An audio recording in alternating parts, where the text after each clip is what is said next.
Hello friends, नमस्कार। आज हम भागवत कथा में 9वां अध्याय ग्रहण करेंगे। फ्रेंड्स, हमने पीछे वाली वीडियो में 8 अध्याय तक भागवत कथा सुनी है।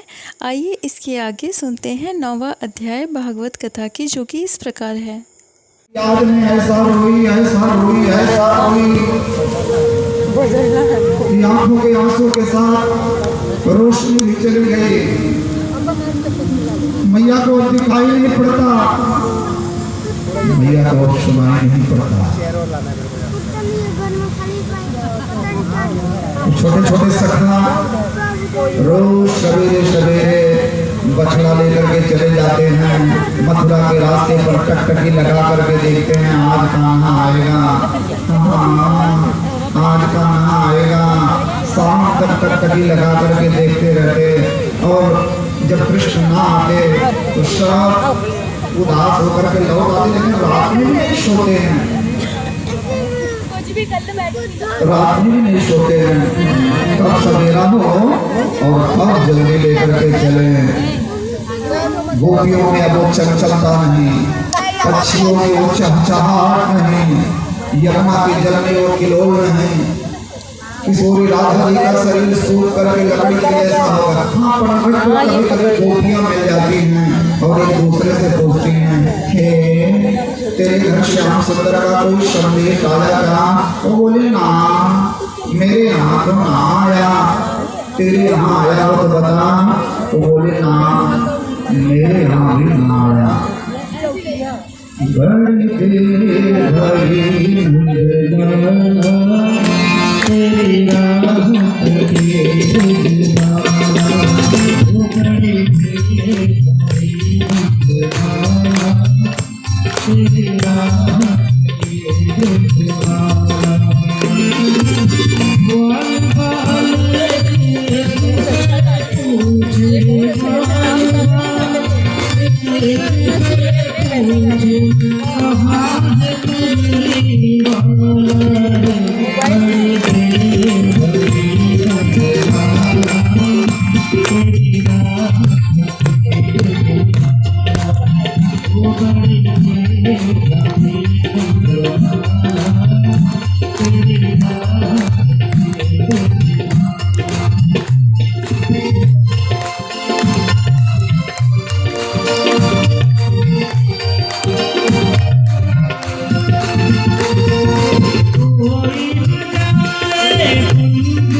तेरी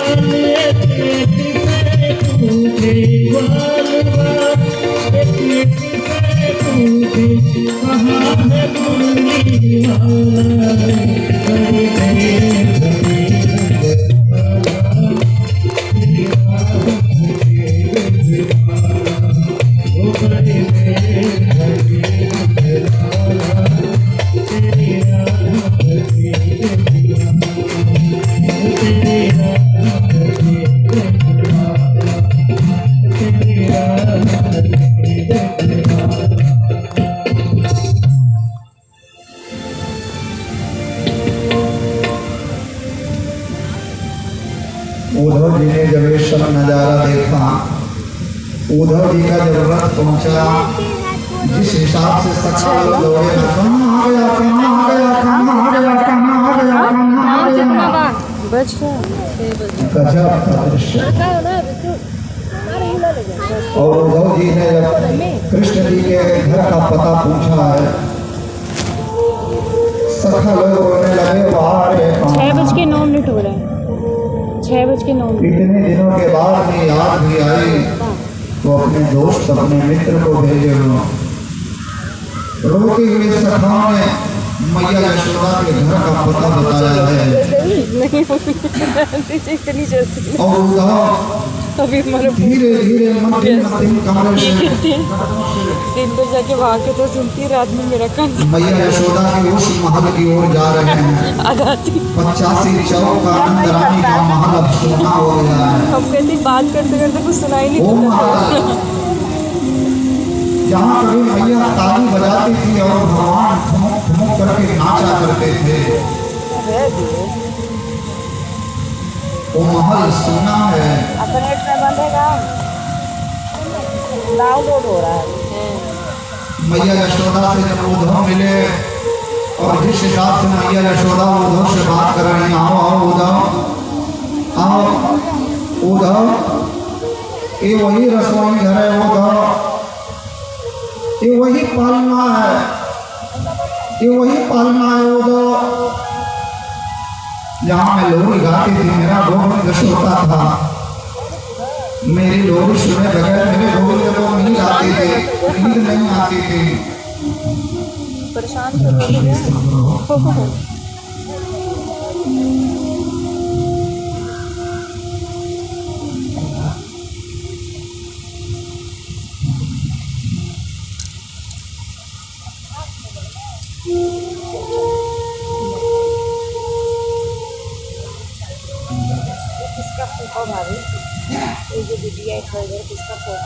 इसको नहीं जानते, इसको जानते हैं, मेरी बड़ी बहन।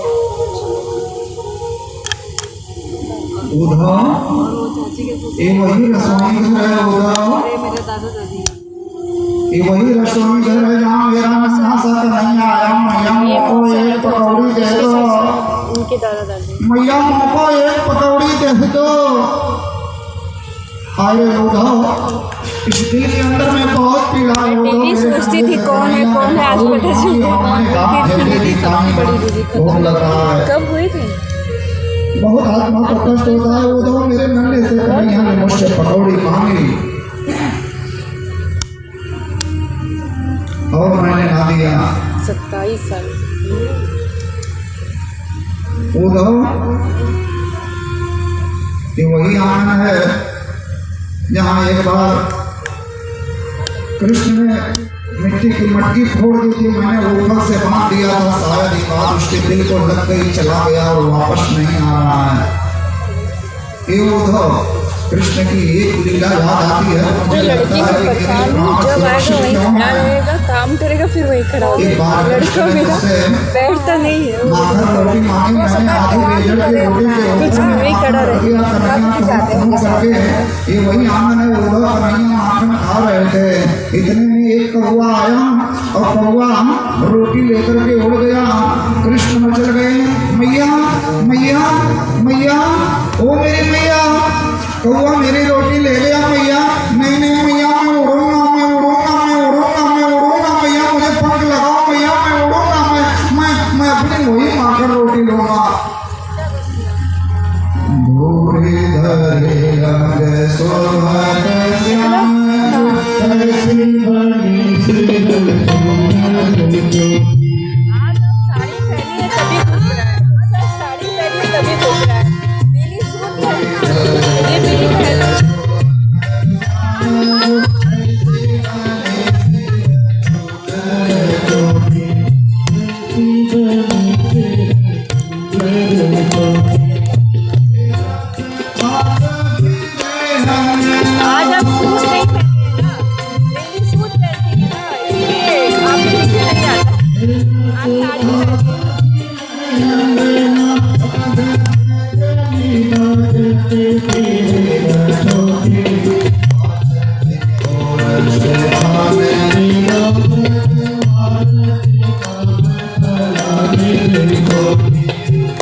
मैया यशोदा जब पूरी कथा सुनाने लगी, बताओ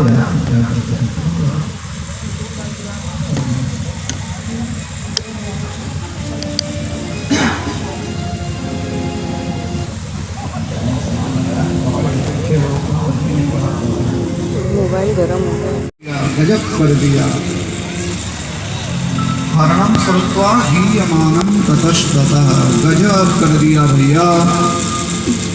अपने कन्हैया ने, अपने गोविंद ने गजब, बड़े बड़े अहंकारी राजाओं के बीच से भगवती रुक्मिणी को लेकर के आए और राजाओं का मान मर्दन किए। जो ही ये कथा सुना सब विस्मित हो रहे, अरे कितना बड़ा कारनामा। और श्री सुखदेव कहते हैं, ये राजा परीक्षित, भगवती रुक्मिणी महारानी गोविंद रूपी दुल्हा को प्राप्त करके भगवती स्वरूपा रुक्मिणी महारानी गदगद भई, आनंदित भई, प्रमुदित भई। रुक्मिण्यां रमयोपेतं दृष्ट्वा कृष्णं श्रियः पतिम्। मेरे भगवान की गृहस्थी चल पड़ी। बड़े आनंद के साथ श्री कृष्ण प्रभु रुक्मिणी महारानी के साथ द्वारिका में रह रहे हैं। दिन बीते, समय बीते। श्री सुखदेव कहते हैं, हे राजा परीक्षित, रुक्मिणी महारानी ने एक बहुत सुंदर बालक को जन्म दिया। प्रद्युम्न नाम है बालक का। प्रद्युम्न विख्यात, पहले बेटे का नाम है प्रद्युम्न। प्रद्युम्न का मतलब जिसके जीवन में सुंदर कर्म का प्रकाश हो, अस्तु प्रद्युम्न। लेकिन भगवान श्री कृष्ण के दुश्मन बहुत है, बहुत दुश्मन थे श्री कृष्ण जी के। दुश्मनी किसी कारण से ही हो, ये जरूरी नहीं है कि कोई कारण हो तभी लोग हमसे दुश्मनी करेंगे।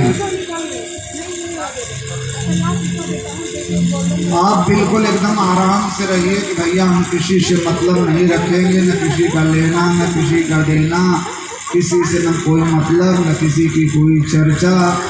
बिल्कुल एकदम शांति से रहिए, फिर भी आपके दुश्मन प्रकट हो जाएंगे अपने आप। दुश्मनी की बहुत छोटी छोटी वजह होती है। पहले ये 200 रुपया कमाते थे, अभी 2000 कैसे कमाने लगे, ये भी दुश्मनी की वजह बनता है। पहले ये झोपड़ी में रहते थे, अब इनके पास इतना बढ़िया मकान कैसे हो गया? ये भी दुश्मनी की वजह है। पहले तो ये पैदल चलते थे, अब इनके पास में गाड़ी कैसे हो गई? ये भी दुश्मनी की वजह बनता है समाज में।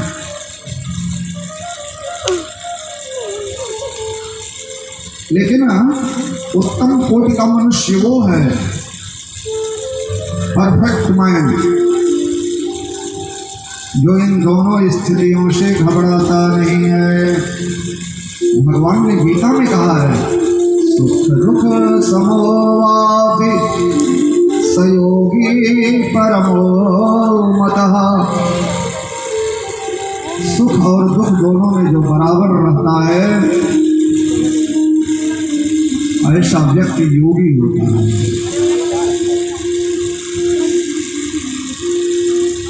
उत्तम कोटि का मनुष्य वही है, दुख में तड़पो नहीं, सुख में भूलो नहीं। दुख में तड़पो नहीं, सुख में भूलो नहीं। प्राण जाए मगर नाम भूलो नहीं। प्राण जाए मगर नाम भूलो नहीं। मुरली वाले को मन से रिझाते चलो, कृष्ण गोविंद गोपाल गाते चलो। कृष्ण गोविंद गोपाल गाते चलो।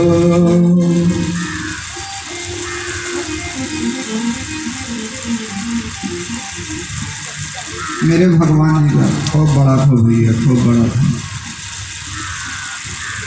बड़ा नाम रोशन करा, यशस्वी हो।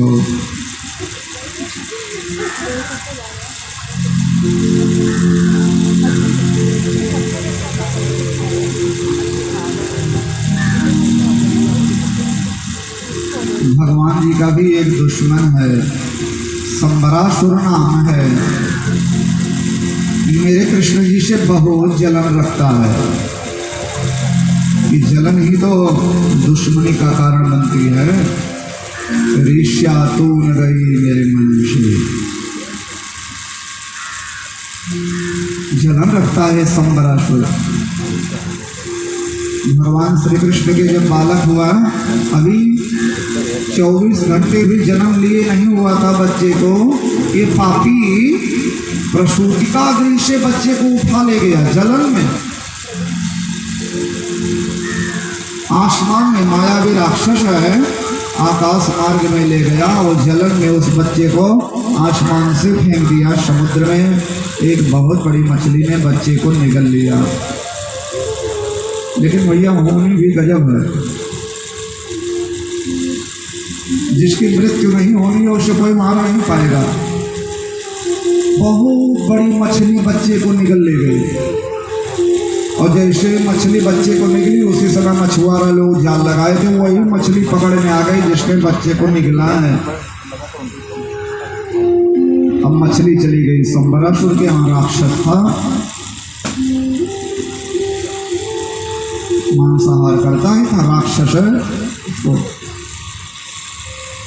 अब जब मछली का पेट चीरा गया तो रसोई में लोग कहे, हाँ इसमें से तो मनुष्य का बच्चा निकला।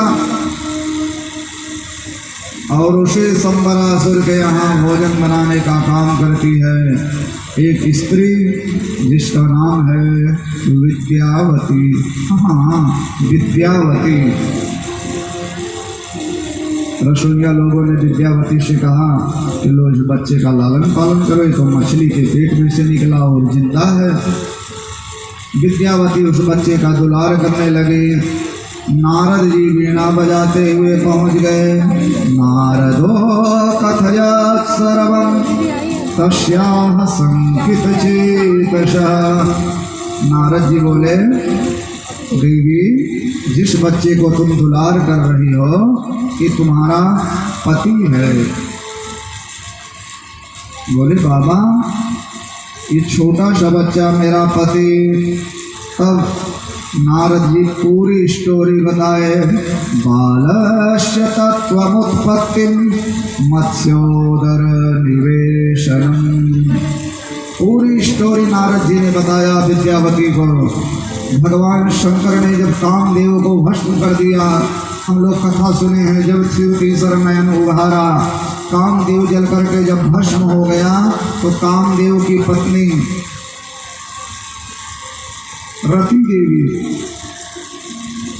रोते हुए आई शंकर जी के पास कि प्रभु आपने मेरे पति को ही भस्म कर दिया। शंकर जी ने कहा चुप रहो। बोले क्या चुप रहे, आपने मेरे पति को भस्म कर दिया। तब शंकर जी ने कहा देखिए रो मत, संसार की सबसे बड़ी दवाई होता है समय। आज आप जीवन में कितने भी दुखी हैं, कितने भी परेशान हैं, आपको कोई रास्ता नजर नहीं आ रहा है, अंधेरा ही अंधेरा है, लेकिन धैर्य रखिए, ये समय सब सही करता है। शंकर जी ने कहा समय का इंतजार करो। बोले कैसे कटेगा समय? बोले जाओ पृथ्वी पर शंबरासुर नाम का दैत्य है, उसी के यहाँ चुपचाप भोजन बनाने का काम करते रहो। एक दिन समय बदलेगा, भगवान अवतार लेंगे, साक्षात नारायण कृष्ण के रूप में पृथ्वी पर जाएंगे और लक्ष्मी रुक्मिणी के रूप में जाएंगे और इन्हें कृष्ण और रुक्मिणी का बेटा बनकर के जब पैदा होगा तुम्हारे पति को शरीर मिल जाएगी। बोले हमें कैसे मिलेंगे? बोले अपने आप मिल जाएंगे, समय मिलाएगा। विद्यावती तब से पृथ्वी पर है और यहाँ पर हम लोग भूल जाते हैं ना माया की वजह से। नारद जी ने याद दिलाया कि देवी यही है तुम्हारा पति।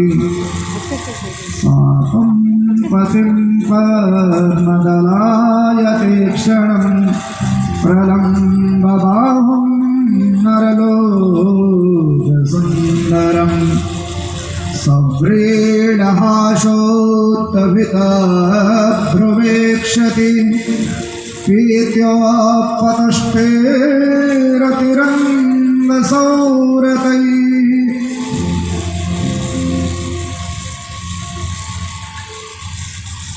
महाविद्या के प्रभाव से विद्यावती ने प्रद्युम्न को थोड़े ही समय में, बहुत कम समय में प्रद्युम्न नौजवान नजर आने लगे। शंबरासुर को ललकारे और प्रद्युम्न जी के द्वारा शंबरासुर मारा गया। शंबरासुर को मार करके अपनी पत्नी के साथ प्रद्युम्न जी जब द्वारिका पहुँचे तब तक भगवान श्री कृष्ण के 16,107 विवाह हो चुके थे। श्री सुखदेव कहते हैं हे राजा परीक्षित, प्रभु श्री कृष्ण का दूसरा विवाह जाम्बवती महारानी के साथ हुआ। राजा परीक्षित ने कहा ये कथा सुनाओ। आसीत् सत्राजितः सूर्यो भक्तस्य परमः सखा प्रीतिस्तस्मै मणिं प्रादात् सूर्यतुष्टः स्मयन्तकम्। द्वारिका में एक बड़े सम्मानित हैं, बड़े आदरणीय हैं, बड़े सम्माननीय हैं, नाम है सत्राजित। सत्राजित भगवान सूर्य की आराधना करते थे, भगवान सूर्य की पूजा करते थे। भगवान सूर्य खुश हो गए, सत्राजित की पूजा से, आराधना से, भक्ति से खुश हो गए और भगवान सूर्य ने सत्राजित को एक मणि दी और वो मणि कई क्विंटल सोना रोज देती है। स्मयंतक मणि नाम है उसका। वो भगवान सूर्य की तरह चमके, जैसे भगवान सूर्य चमकते हैं वैसे वो मणि चमके और कई क्विंटल सोना रोज दे। आदमी दिखावे में तो जीता ही है। सत्राजित भी बंकू टाइप के आदमी हैं, जो बंकू लोग होते हैं वो दिखावा ज़्यादा करना पसंद करते हैं।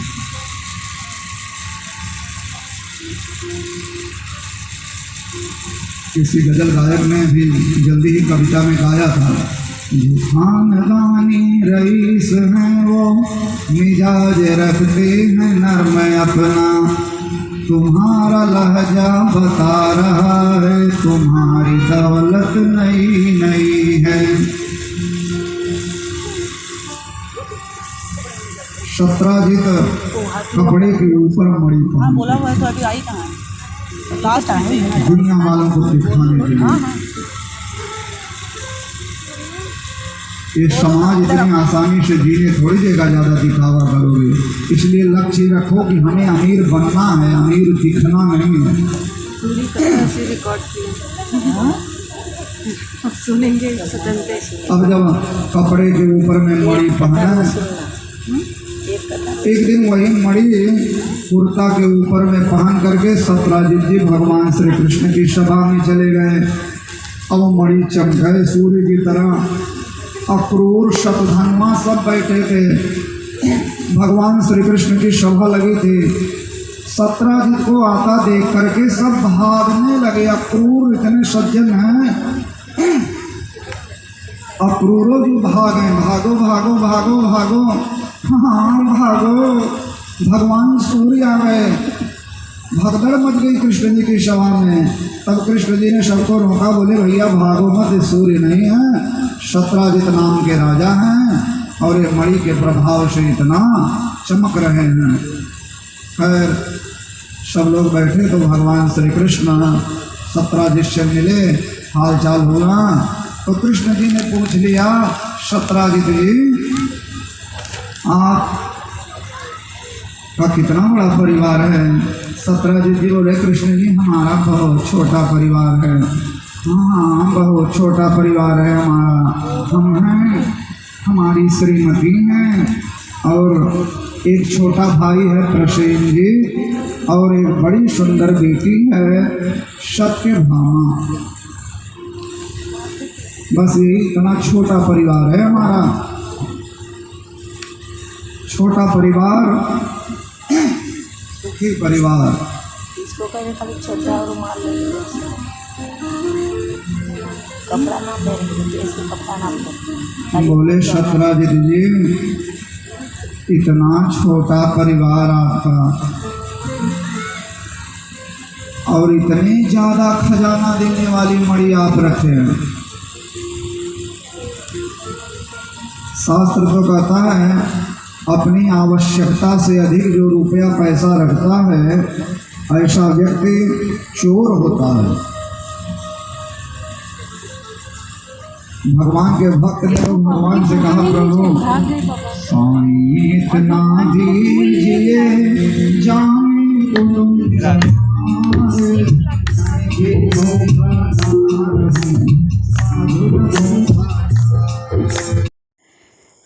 ऐसे ही रोचक कथाओं के साथ आप सब जुड़े रहिए फ्रेंड्स। और महाभारत की कथाएं सुनना अच्छा लगता हो, रामायण की कथाएं सुनना अच्छा लगता हो, भगवत कथाएं सुनना अच्छा लगता हो, पूजा पाठ से रिलेटेड कोई भी जानकारी चाहिए, वेदों शास्त्रों की जानकारी प्राप्त करनी है या तीर्थ व्रत के बारे में कुछ भी जानना है, please like comment subscribe share it. Thank you friends. हम फिर मिलेंगे अगले वीडियो में, तब तक के लिए नमस्कार, जय श्री कृष्णा।